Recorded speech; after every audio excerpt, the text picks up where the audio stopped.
हमारे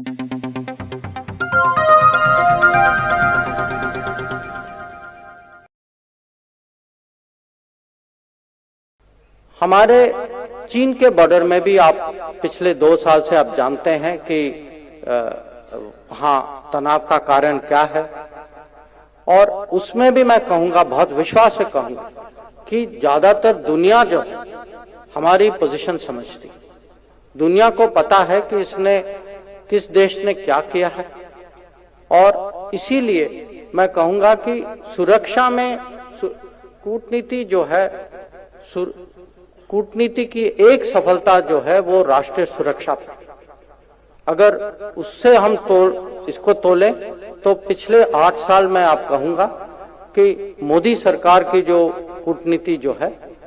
सुरक्षा की परिप्रेक्ष्य सफल रही।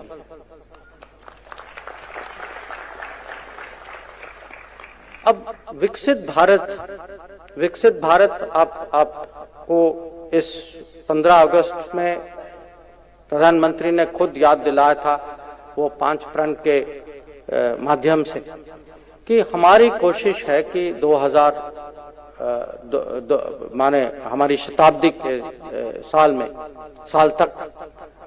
भारत विकसित देश बने। और विकसित देश की परिभाषा जो है सबको अलग अलग, इस पे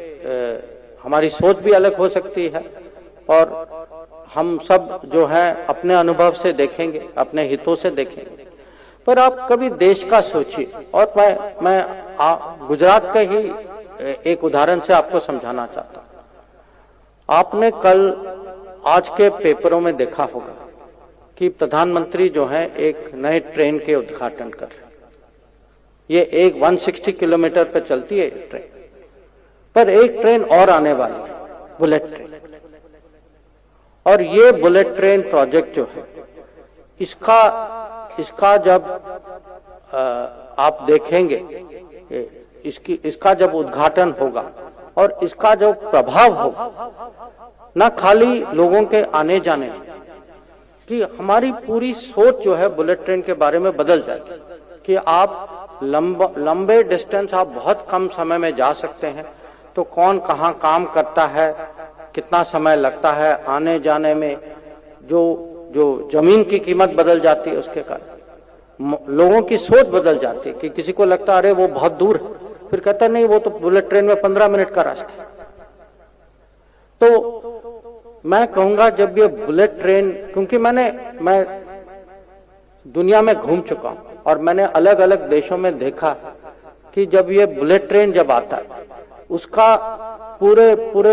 माने एक किस्म से पूरे उसको सोसाइटी पर उसका असर क्या होता है। तो बुलेट ट्रेन एक उदाहरण है जो हम बाहर से बेस्ट प्रैक्टिस और बेस्ट टेक्नोलॉजी ला सकते हैं, और आज ये जिम्मेदारी जो है हमारी विदेश नीति की भी है। और खासकर मैं कभी मेरे से पूछा जाता है कि आप सरकार में बहुत साल रह चुके हैं, अब हमें बताइए, समझाइए कि पहले के फॉरेन पॉलिसी और आज के फॉरेन पॉलिसी में फर्क क्या है। मैं कहूंगा एक बहुत बड़ा फर्क है कि जहां भी हम जाते हैं, और ये मैं कहता हूं ये एक किस्म से ये मोदी ब्रांड टूरिज्म, कि मोदी जी जहां भी जाते हैं उनका टूरिस्ट इंटरेस्ट कोई बकिंगहैम पैलेस और आईफिल टावर और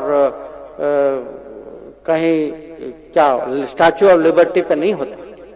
उनका होता है बुलेट ट्रेन में। कहीं रेलवे स्टेशन जाते हैं, कहते हैं अच्छा वो रेलवे स्टेशन देखो हमारे यहाँ वैसा होना चाहिए। वो एक बार मुझे अभी भी याद है, हम साउथ कोरिया गए थे और वो माने उन्होंने जिद किया था कि मुझे वहां की नदी देखनी है, क्योंकि उन्होंने पढ़ा था कि वो नदी की क्लीन अप हुई, और उस समय ये 2015 या 16 की बात है, हम नमामि गंगे को आगे बढ़ा रहे थे। तो उन्होंने देखा साउथ कोरिया ने ये किया है, कैसे किया है, किस कंपनी किसका योगदान था वहां, उसको हम कैसे लाएं भारत। हम कभी यहाँ यूरोप में जाते हैं, डेनमार्क गए थे, फिनलैंड गए थे, फिनलैंड में गया था, डेनमार्क वो गए थे, उनको एनवायरमेंटल टेक्नोलॉजी की बहुत रुचि। तो तो बाहर बाहर से वो टेक्नोलॉजी ढूंढते हैं, बेस्ट प्रैक्टिसेस ढूंढते हैं, मॉडल ढूंढते हैं, और उसको जो है भारत में कैसे अप्लाई करें। ये उनके लिए फॉरेन पॉलिसी ये है कि हमारे माने आम आदमी की प्रगति, यहाँ देश की उन्नति को कैसे बढ़ाएं। और जब भी वो बाहर जाते हैं, आपने देखा होगा कि काम करते हैं, अगर उनके पास कुछ समय होता तो ऐसे प्रोग्राम पे जाते हैं। और ये मैं कहूंगा एक किस्म से डेवलपमेंटल फॉरेन पॉलिसी, अगर उन्होंने कहीं वो परिवर्तन लाए कि फॉरेन पॉलिसी की एक डेवलपमेंट फोकस है जो पहले नहीं थी। अब ये जो है ये इसका जो इम्पैक्ट अभी देश में भी दिखाई दे रहा है कि क्योंकि उनकी उत्साह जो है और देश में जो परिवर्तन जो आया है, जो इजियर टू डू बिजनेस हुआ है, इजियर टू डू लिविंग हुआ है, इसका असर आप देख रहे हैं कि देश में फॉरेन इन्वेस्टमेंट उसकी लेवल जो है आज रिकॉर्ड लेवल पर है। आप ये भी जानते हैं कि हमारे बड़े बड़े मैन्युफैक्चरिंग प्रोग्राम्स ताकि देश में रोजगार ही बढ़े। ये नहीं होना चाहिए कि हम सर्विसेज ही करते रहें, कि प्रगति का नापने का एक तरीका है रोजगार। खाली आंकड़ों से नहीं चलता, प्रॉफिट से नहीं चलता, टर्नओवर से नहीं चलता। जब तक रोजगारी पे उसका असर नहीं होता तब तक आप नहीं कह सकते कि देश आगे बढ़े। तो ये जो उन्होंने कूटनीति को एक किस्म से रीडिफाइन किया है कि भाई आपके लक्ष्य वो है, ये नहीं है कि सबको खुश रखना है, सबके साथ संबंध बनाना है, वो तो करना ही करना है, बट वो संबंध का जो है उसका कहीं एक मकसद होना चाहिए। और इसीलिए विकसित भारत और समृद्ध भारत आपको अलग अलग पहलुओं में दिखाई देता है कि आगे आप देखें कि एक हमारा एक्सपोर्ट लेवल जो है, हमारा निर्यात पिछले साल में $670 बिलियन, जो कोविड के पहले ये रिकॉर्ड है हमारा एक्सपोर्ट का। और ये माने कोई एक्सीडेंट से नहीं बना कि जो बदलावट जो देश में आया है, जो परिवर्तन जो आया है, उसका जो पॉलिसी में चेंज हुआ है, लेबर में हुआ है, जो क्रेडिट में हुआ है, जो बिजनेस एनवायरनमेंट चेंज हुआ है, जो इनोवेशन जो हुआ है, हमारे जो युवा एक्सपोर्टर्स जो कितने कर रहे हैं, इसका इम्पैक्ट हमारे आंकड़ों में दिखाई दे रहा है बाहर। और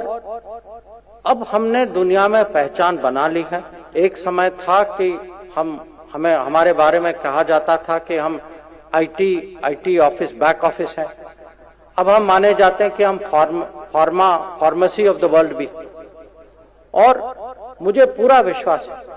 कि कुछ ही सालों में हम जो है अपनी पहचान मैन्युफैक्चरिंग में भी बनाएंगे, और मैन्युफैक्चरिंग में भी बनाएंगे। और इसका एक उदाहरण मैं देता हूं कि अगर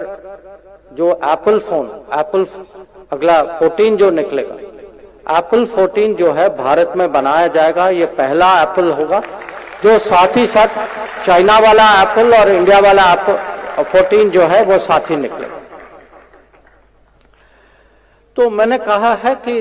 ये दुनिया में इसके अलावा ये भी सबकी चाह तो होगी कि हम प्रभावशाली देश बने, और प्रभावशाली के अलग अलग इसको हम इसके परिप्रेक्ष्य जो हैं, हम आर्थिक परिप्रेक्ष्य से देख सकते हैं कि काले धंधे पे जो ब्लैक मनी जो है इसके बारे में, और टैक्सेशन के बारे में क्या करें। और बहुत सारी चीजें जो हैं हमारा कहना जो है, किसी भी कॉन्फ्रेंस में जब मोदी जी खुद जाते हैं और प्रस्ताव सामने रखते हैं, दुनिया देखती। पिछले साल जो है एक मिनिमम, अलग अलग देश में अलग अलग टैक्स, और देखते थे कि जहां टैक्स नहीं देना वहीं जाते थे कि दुनिया में मिनिमम टैक्स को कैसे आगे बढ़ाए। या जैसे मैंने आपको समझाया कि आतंकवाद के खिलाफ दुनिया काउंटर टेररिज्म में कैसे जुड़े, एक साथ जुड़े, या पूरा क्लाइमेट चेंज,